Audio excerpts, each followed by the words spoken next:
Hey everybody, welcome back to the VBU series, A Defense of Christian Belief. This is segment number 10. So I do hope you get to see the previous segments. And just as a brief recap, we had numerous segments under the large umbrella theme of the existence of God. This was based primarily on general revelation or natural theology understandings of holding to why there is a God. And that means even outside of the Bible, including things that corroborate with the Bible. Now, last time we started a different umbrella theme under why Christianity, and the subject last time was Jesus Christ as a historical reality. And last time in that segment, I made the case for history as an objective reality as opposed to being merely subjective or relative. We looked at objective history as a discipline, and then the Christian New Testament as objective history. And we looked at documentary evidence. We looked at how the New Testament of the Christian Bible stands up to normal historiographical text. That includes primitive manuscripts, time proximity, extra-biblical antagonists of the New Testament Christianity, what they say, and even extra-biblical friends of New Testament Christianity, what they say. And then we even touched briefly on the Christian New Testament as history, including geographical and archaeological evidence. We ended up last time with a quote from the astute historiographer Luke Johnson, who earned a PhD from Yale. He's a professor at Emory University. And what he speaks about just the core facts of history in mainstream historical understanding. So for this context, he's thinking of the New Testament books merely as just ancient literature, along with extra biblical writings and history. And he asks the question, what can be affirmed? And he concluded this. He said, even the most critical historian can confidently assert that a Jew named Jesus worked as a teacher and wonder worker in Palestine during the reign of Tiberius. He was executed by crucifixion under the prefect Pontius Pilate and continued to have followers after his death. And so we concluded with the question, well then why did Jesus continue to have followers, especially in the manner of the abrupt change that we see verified by history? So what we're going to do today is I'm going to make inference today from this and other evidence to the event that we know of as the resurrection of Jesus Christ. I've had people say to me, how can you believe in this Jesus person really? I mean, the way that Christians claim to believe. I mean, there's just some guy from a dusty little town a long time ago in the ancient Near East. How can you think of this person as having any real relevance to any of us today? I want to challenge you to try to understand that for us as Christians, the mere fact that this person whose earthly presence originally came from a backroads obscurity in the context of abject humility, this actually undergirds why we would believe in him. If you think about it, if somebody was born into aristocracy, became a leader of a great army, or had some early foundational political might, for that person to then become a huge influence, that would be much more explainable on human natural grounds. In fact, Peter Kreeft, who's the professor of philosophy, long time at Boston University, he says that he or Jesus never entered into politics. He never fought a battle. He never wrote a book humanly, directly. He lived in a backwater nation, never went more than 100 miles from his home, and was executed by crucifixion as a dangerous criminal, but made more of an impact on others and on history than any other person who ever lived. And so we ask this question as CFD Moule asked. He says, if the coming into existence of the Nazarenes or Christian, which is something that is undeniably attested both in the New Testament and extra biblical evidence, he says if this rips a great hole in history, a hole the size, the shape of a resurrection, what does the secular historian propose to stop it up with. So I'm calling the subject today the resurrection variable. Did Jesus rise from the dead? And this is just going to be part one. I'm doing two parts because this is maybe the most pivotal, foundational subject pertaining to verifying the truth claims of Christianity. In fact, Christian teaching in and of itself describes this as the sign. Jesus himself was asked, give us a sign, and Jesus said, I'll give you the sign of Jonah, which pointed to the cross and resurrection. And the Apostle Paul sets it up in a very vulnerable way as a verification for Christianity being objective historical truth. Paul says in 1 Corinthians 15:17, if Christ is not risen, your faith is futile. Now, as a memory device, I like to use Lee Strobel's E words regarding the historical truth of Jesus' resurrection, although sometimes I put them in a different order. And I'm going to supplement his structure primarily from two scholars, but also with others mixed in. And the two main scholars I'm going to supplement his structure with is Dr. William Lane Craig, who has debated this subject in higher academia all over the world, as well as Dr. Gary Habermas, who is maybe one of the most foremost experts in the world on this subject, a prolific author of countless books, and he recently released his magnum opus of 3 massive tomes, nearly 1,000 pages each on this subject, based on his work on categorizing this as just minimal facts. Facts that have the most common denominator of support in mainstream historiography. So the first E that I want to give you is actually something I added to Strobel's outline because he takes it for granted that it's just assumed among serious historical scholars. The first E I want to give you is, number one, existence. And this is talking about just the existence of Jesus as a person in time-space history. Now, this builds from our previous study, so there's a lot of this that we looked at in the previous study, but this is in response to what's known as the mythicist position. The mythicist position is that Jesus as a person never even existed. It's all just a myth. Now, if you will do your homework on this, you're going to find that holding to this position is very fringe.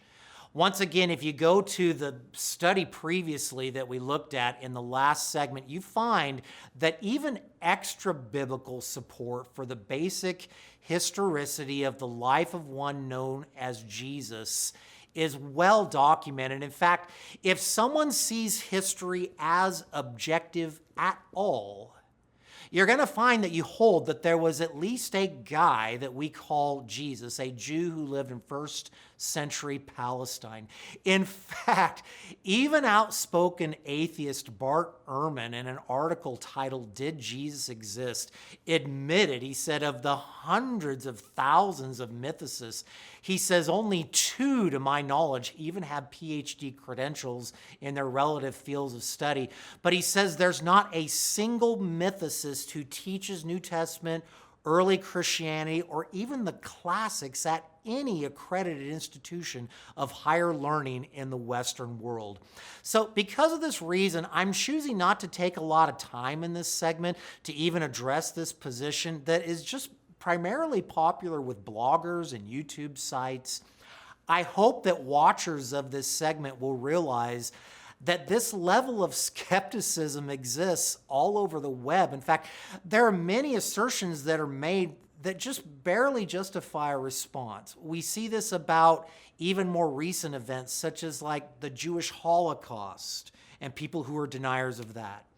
There are people who deny the basics of the 9/11 event. They say that the planes that flew into the buildings actually didn't exist. They were just mere holograms. So we're going on the assumption that, yes, number one, Jesus as a person existed. Now, number 2, the next E word is execution, referring to Jesus' execution in the first century by crucifixion. So Letter A under number 2, execution, is this question: was Jesus' death a historically verifiable event?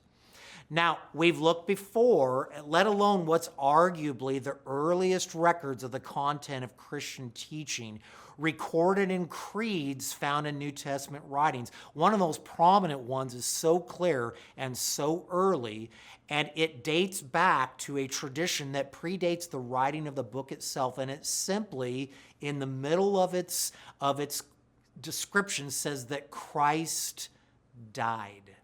And then, of course, we have the Gospels, Matthew, Mark, Luke, and John. And if even somebody doesn't affirm all the details, all 4 of them, of course, not only speak of Jesus' death, but they attribute a significant amount of their focus on this basic historical fact. Not only that, we've looked at a number of sources before, even outside of the Christian New Testament, including Tacitus, who said that Christ suffered the extreme penalty under Tiberius and Pontius Pilate. We also looked at a statement from the Jewish Talmud that says that Yeshu, the Aramaic name for Jesus, was put to death on the eve of Passover. But I even want to add today a statement from Jewish historian Josephus in a section of his Antiquities that's considered authentic by the vast majority of historical scholars. Josephus' Antiquities says, "Now there was about this time Jesus, a wise man, for he was a doer of wonderful works, a teacher, and Pilate, at the suggestion of a principal man amongst us, had condemned him to the cross." Now, one of the ways that people try to address this by debunking that Jesus really died is framed in asking this. I'm calling this letter B. Did Jesus only appear to die? If you go back to the 1700s, there was an hypothesis that appeared known as the swoon theory, or the apparent death theory. And one of the earliest proponents of this was an English deist skeptic. His name was Peter Hannett.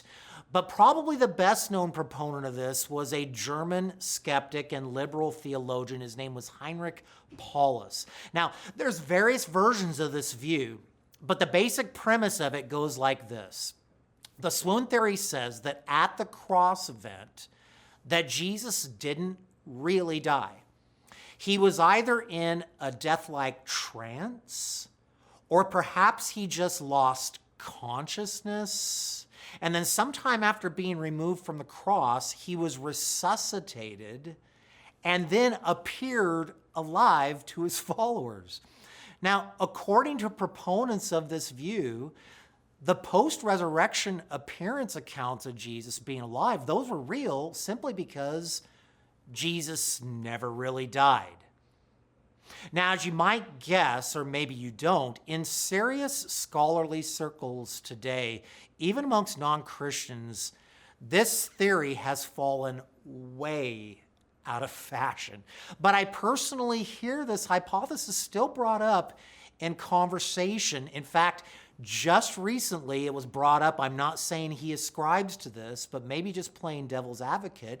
The podcaster Joe Rogan brought this up in a conversation with Wes Huff on the death of Jesus. And not only that, this has been revived with very elaborately concocted plots and conspiracy books. A lot of people have forgotten about these, which tells you something about it. But in 1965, the author Schoenfield wrote The Passover Plot that tries to hypothesize about this. 1972, the author Joyce wrote about this called The Jesus Scroll. More recently, in 1982, Holy Blood, Holy Grail by Bagent, Lee, and Lincoln. And then even more recently, the foundation of this has given us Dan Brown's The Da Vinci Code. In fact, you can put it this way, as long ago as the 1970s, there was an article by Louis Cassels in the Detroit News that read, "You can count on it. Every few years, some scholar will stir up a short-lived sensation by publishing a book that says something outlandish about Jesus.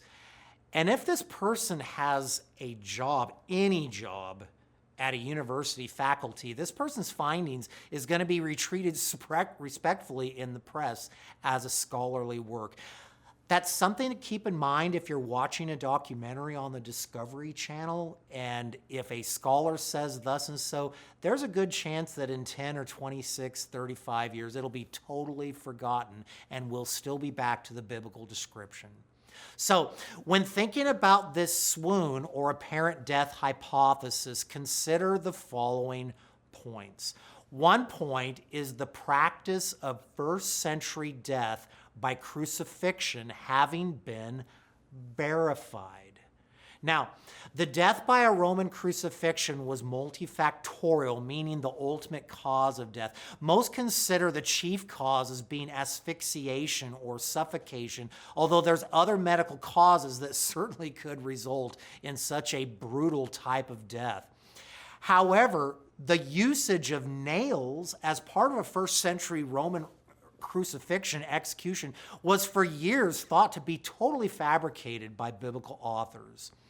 Then in 1968, archaeologists discovered the Johannine bones, and they discovered somebody who was buried as a crucifixion victim that still had the nails in the person's bones and in his feet and in the wrists. And I've actually had a chance to be there in Jerusalem myself. It's in the Jerusalem Museum.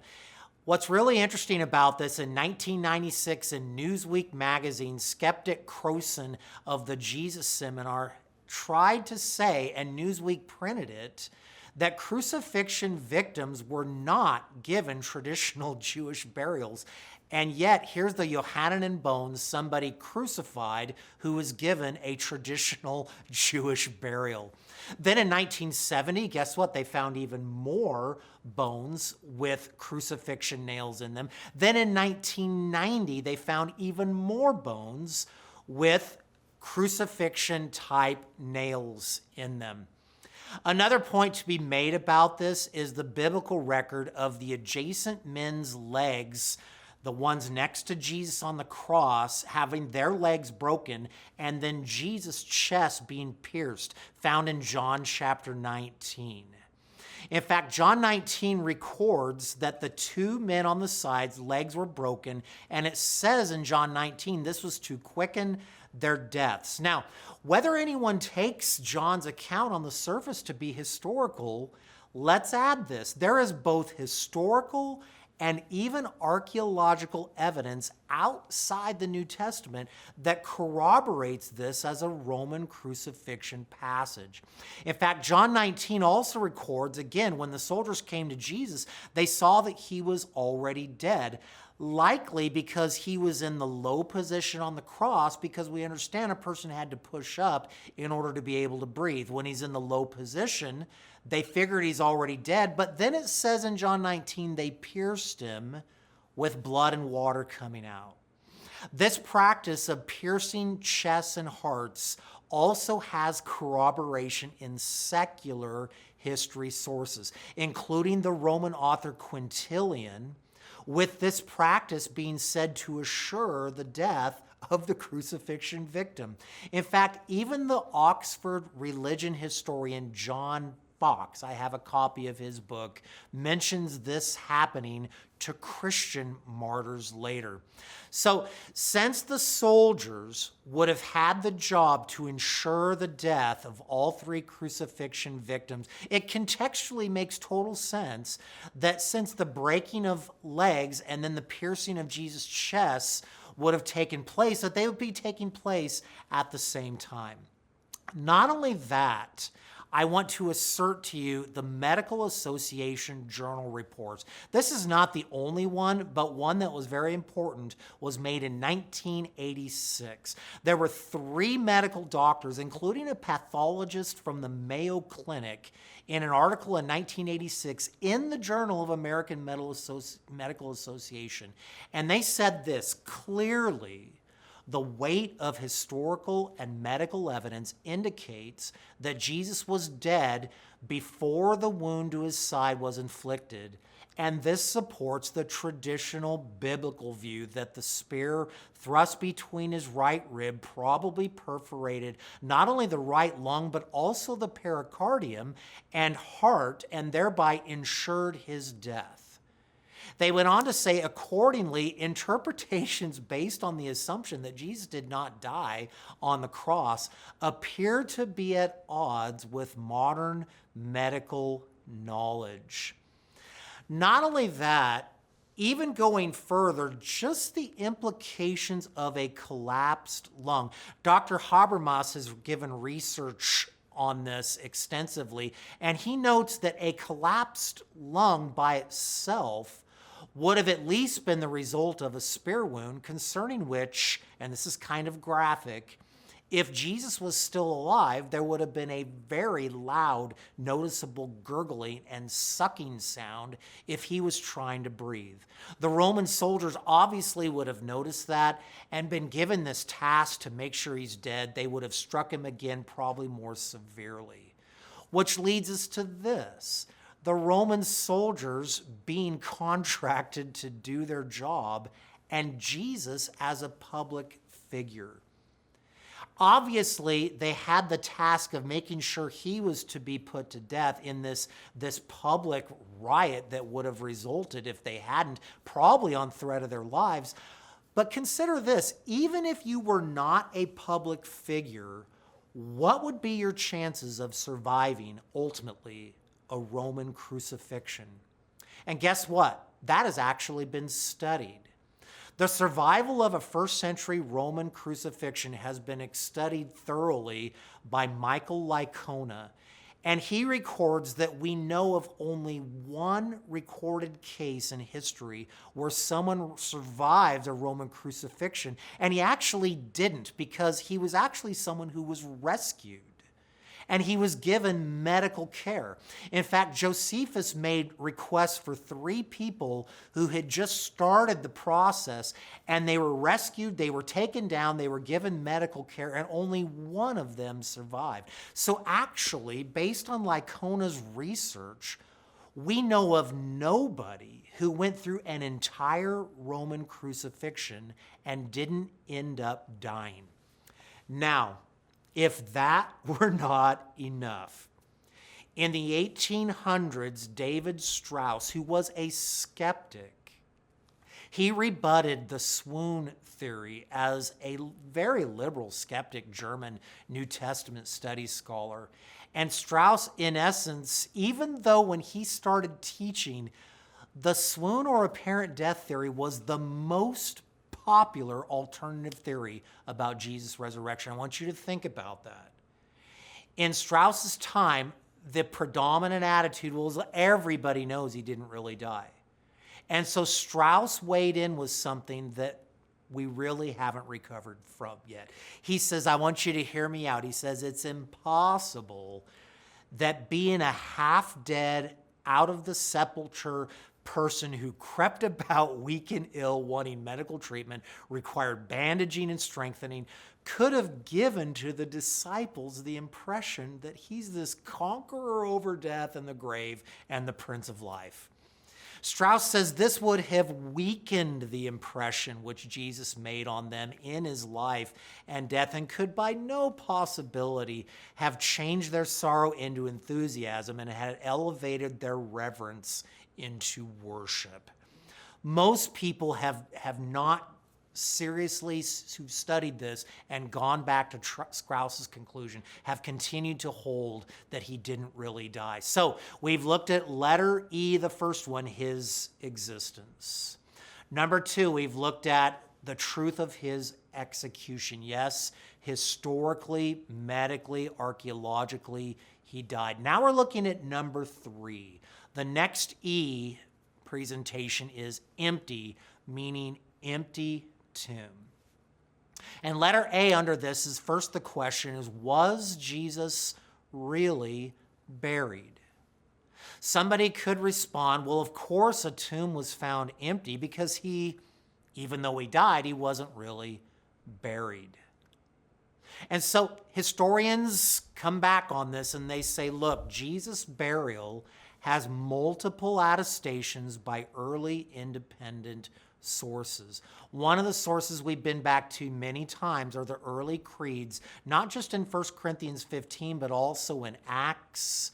But 1 Corinthians 15 is very clear that there was a continuance of the one who is the Christ, that he was buried, that he rose again. And there's the implication of that the tomb was discovered empty. And not only that, of course, all of the gospel records, even if they're just considered ancient literature, Matthew, Mark, and Luke, and John, all specifically speak of the empty tomb, but they even detail the knowledge of its location. Some try to say, well, maybe they went to the wrong tomb. Maybe the ladies who first discovered it forgot where the tomb was, where it was buried. As you go to all the Gospels, Matthew 27, it's very clear that both of the Marys there were sitting opposite the tomb. In Mark 15, it says they observed where he was laid. In Luke 23, it says they observed the tomb, how his body was laid. In John 19, it even says specifically that it was a new tomb. It was located near the garden. They laid Jesus there because the tomb was nearby. In 1990s, the Jesus Seminar contradicts itself about this. This is an example of what skeptics do. One of the things they say in their study is that the most likely historical facts pertaining to Jesus are what are found in all four Gospels. Now, very clearly in all four gospel accounts, we have not only Jesus' burial, but great detail about it, specifically mentioning Joseph of Arimathea and his new tomb. But then one of the main leaders of the Jesus Seminar, the skeptic, continues to hold that Jesus wasn't really buried. And what we see here in this contradiction is what can be framed as not only confirmation bias, but even special pleading, which is a philosophical fallacy. Next up on the subject of whether Jesus was really buried is to consider that as a member of the Jewish Sanhedrin that condemned Jesus, Joseph of Arimathea is unlikely to be a Christian invention. Once again, it's mentioned in all four Gospels. New Testament scholar Raymond Brown, in his book, The Death of Messiah, he says it's almost inexplicable why Christians would make up a story about a Jewish Sanhedrist who does what is right by Jesus. You think about it this way, the concoction would be that there was an agenda, that they are trying to present their movement over against another movement. It would be almost in our time like, let's say Donald Trump wrote in his memoirs that Hillary Clinton is this shining figure that did this, this act of great integrity, or vice versa. Hillary Clinton says Donald Trump is a person who had empathy. No, that doesn't work with the narrative here. The other point about Jesus' burial is that Jesus' burial is assumed in the Christian dialogue with non-believers, both in the New Testament and in later sources. The Christian apologist Justin Martyr writes about it in dialogue with Trypho. Tertullian writes about it in his writings. And I want to add this too, the subject of the Rolling Stones tombs. Now, when I say Rolling Stones, I'm not talking about discovering the ancient existence of Keith Richards, and that's just a little fun for you music fans. For generations, the Rolling Stone of Jesus' tomb was assumed to not even exist. But then guess what they did? They started doing more archaeology, and I've seen them myself, all kinds of discoveries of the existence of these Rolling Stones tombs. All of this evidence, and even more so, made John A.T. Robinson, a Cambridge scholar and originally a skeptic of all this, end up concluding that one of the earliest and best attested facts about Jesus is his burial. So we go from Jesus that yes, he was really buried, to letter B, very importantly now, was the tomb of Jesus really discovered to be empty? Now, as we look at this, once again, the empty tomb has multiple attestations by early independent sources. Even those who are skeptical about the formation of the Gospels affirm that they're independent, corroborating sources. And not only that, here is something that just astounds scholars and critics alike. That according to these sources, the empty tomb was discovered by women. Now, in our culture, that may not sound so astounding, but in first century patriarchal Jewish society and even Mediterranean society, the testimony of women was not given reputable status. There's countless sources of evidences of this. Josephus in Antiquity says, "Let not the testimony of women be admitted on account of the levity and boldness of their sex." The Jewish Talmud said, "Sooner let the words of the law be burnt than delivered to women." It also says in the Jewish Talmud, any evidence which a woman gives is not valid. It says that this is the equivalent of accounting the testimony of a robber as being valid. That would be the equivalent of a woman giving testimony. Something that really astounds me about this is the fact that even as recently as the 1700s in England, skeptics against the resurrection were still using the argument that you can't trust the testimony of women. So when we read into this, well, why wouldn't they have written that in? That's an anachronism. In fact, we find it going all the way back in the New Testament itself, in Luke 24 and Mark 16, that these are just tales from women. And Darrell Bock gives a little sound reasoning. He says it's not to say that nobody ever trusted any testimony of women, but he said in a Jewish context, they were at best second-tier witnesses. And the New Testament scholar Carolyn Osyke goes so far as to say even the general reluctance in the whole Mediterranean society of women as public spokesperson or office holders appeals to this subject as well. Dr. Habermas concludes, he says, there's just no question that citing male witnesses would have been much more relevant and better received if the disciples were making this up. And so why would they have made up women? Well, they wrote in women because the inference is that was the truth. Not only that, but as far as the tomb being empty, we have the tomb being empty as implicitly inferred in the apostles' preaching.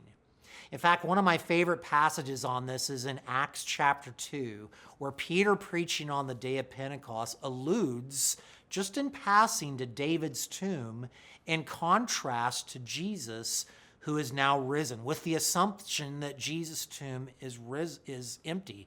And the implication of that, of course, is that right there, that they could have easily gone to Jesus' tomb and counteracted Peter's message, which was right there in Jerusalem. In fact, the astute scholar Dr. Craig Blomberg says the same Jewish and Roman authorities who authorized Jesus' crucifixion never produced a body or pointed people to the tomb where his corpse still lay, even as claims of resurrection began to circulate within the days after his death. This suggests that his tomb really was empty. Some have tried to argue in recent years, well, but the preaching of the apostles didn't really take off until 50 days later at Pentecost. And so the body would have been very decomposed by this time. But hear me out, that really doesn't matter. They still could have produced something, decomposed or not, that gave evidence of a Roman crucifixion from a tomb that was right there in Jerusalem. They had a known location, and that would have squelched the apostles' preaching. And as Dr. Blomberg says, they just simply didn't. Not only that, as we go within the Bible and then extra-biblical sources, the empty tomb was implicitly inferred by the testimony of Christian antagonists. We find this within the Christian text in Matthew 28 that the chief priests consulted together and they tried to counter the claim by saying the disciples came and stole the body. but also by Christian antagonists in later periods, like Justin Martyr, when he is responding to the statement of the pushback of the antagonist. He says they're saying that the disciples stole him by night, and then Martyr says, no, that's not true. The disciples did not steal the body. Notice how the argument's being framed. But also the ancient Christian thinker Tertullian, the apologist, he also says that the skeptics are pushing back, saying that the disciples secretly stole the body away. Think of it this way. Why would the early skeptics say the disciples stole the body if the tomb wasn't empty? One of the most reputable historians and New Testament scholars is Wolfgang Pannenberg. And Pannenberg, with this massive pedigree of scholarship, he writes, there is simply no early evidence that anyone, either Christian or non-Christian, ever alleged that Jesus' tomb still contained his remains. James D.G. Dunn, a Cambridge grad, professor of the University of Durham, says as a matter of historical reconstruction, the weight of evidence points firmly to the conclusion that Jesus' tomb was found empty.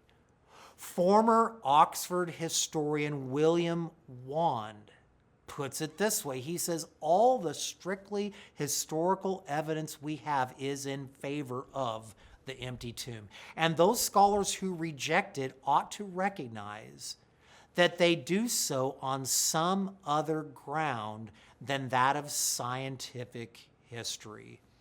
We hear a lot in our time, follow the science. Are you a science denier?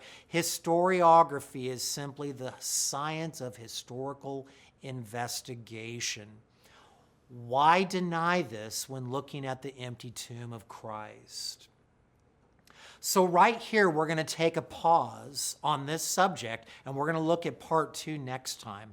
And we're going to continue with another segment on Jesus' resurrection. We're kind of leaving you at a cliffhanger.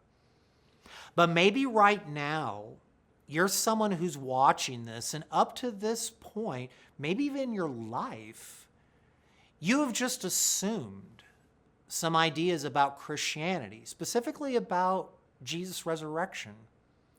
And maybe now you're thinking about it and you're being maybe influenced to reconsider. I want to challenge you from my heart to reconsider. And I want to challenge you that this idea of assumption very often drives people. In fact, sometimes it drives almost entire movements of how they orient themselves to particular ideas. In fact, I want you to consider the scholar named Rudolf Bultmann. Rudolf Bultmann died in 1976, and his influence is a part of my journey on this subject, because I started going to college in the early 1980s, and Bultmannian influence still existed in New Testament scholars. His influence is a great example, have almost an entire framework of understanding about a subject can just be based on assumptions. And so I go to college and people are assuming things about the Bible, about the resurrection, based on Bultmann. But Bultmann was landing himself on the idea of demythologizing the Bible. His understanding was there's some things that are obviously just mythological, and so we can just put those aside and not concern ourselves with the historical facts about Jesus. Now, a scholar, John Macquarrie, by his own words, took him to task on this. His 1965 book called Existential Theology, he compared Heidegger, the philosopher, to Bultmann. He says, quoting Macquarrie, here we must take Bultmann to task for what appears to be an entirely arbitrary dismissal of the possibility of understanding the resurrection as an objective historical fact. Macquarrie says the fallacy of such reasoning is obvious. He says the one valid way in which we can ascertain whether a certain event took place or not is not by bringing in some sweeping assumption, that's a philosophical fallacy, to show that it could not have taken place, but to consider the historical evidence available and decide on that. He goes on again by name to say Bultmann does not take the trouble to examine what evidence could be addressed to show that the resurrection was an objective historical event. He simply assumes that it is a myth. And that's what I sat under a lot in the early 80s, was just an assumption without taking the trouble to look at what scholars who are examining the historicity of it have to say. Now, to your credit in watching this video, I'm guessing you have come this far because you are taking up the challenge. If you've made it this far, even in just this segment, I'm assuming you're willing to go beyond just sweeping assumptions. And if you've come this far, I want to encourage you to continue. In fact, I like to put it this way when I talk to people about this. Don't be a Bultmann. Take the trouble to examine the evidence of Jesus' existence, the evidence of Jesus' execution by Roman crucifixion in first century Palestine, and the evidence that Jesus' tomb was really discovered to be empty. Which leads to one of the most important questions, I believe, in the history of humanity, both historically or even existentially. Why was the tomb of Jesus discovered to be empty? Thinking abductively, as we have been throughout this series, as inference to the best explanation, the question I have for you that I want to put out for you to answer for yourself: what is the best explanation of this Jesus tomb discovered as empty? That's what we're going to be looking at next time on this subject. The resurrection variable will be in part 2, and I'll see you next time here at VBU.